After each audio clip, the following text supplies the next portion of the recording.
से बोली शीतला भवानी की।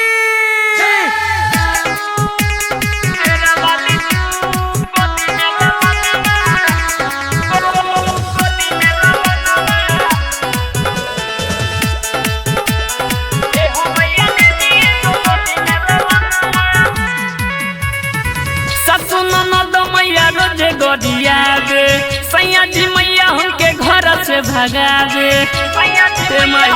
सुना हो ससु ननद मैया रोजे गोदिया दे सैया जी मैया हमके घर से भगा दे। कितना बताई अपन मानवा के भावना शेरा वाली दे दिए गो गोदी में ललना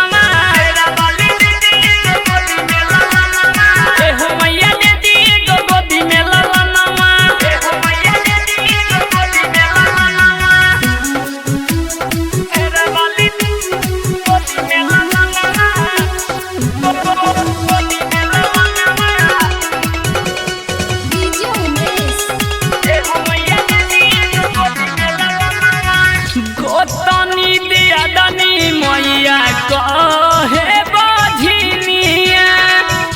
टोला के लगवा मैया कहे डैनिया गोतनी दियादनी मैया कहे बझनिया टोला के लगवा मैया कहे डैनिया।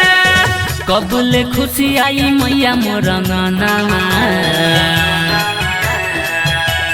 शेरा वाली दे दिए गो गोदी में ललनामा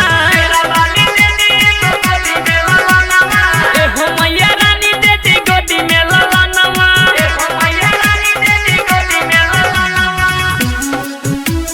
शेरा वाली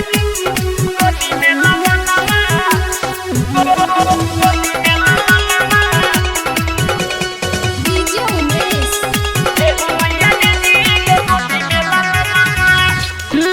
हर में इज्जत मिले ससुरा में बेइज्जत नवनीत कन्हैया मैया सही के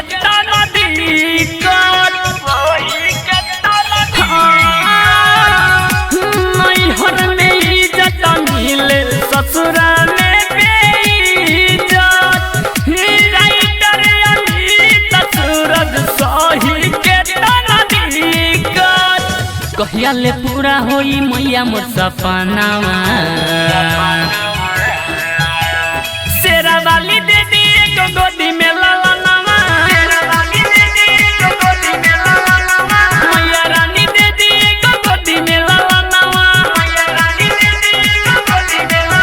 भगवती रिकॉर्डिंग स्टूडियो सुपौल बाजार जे के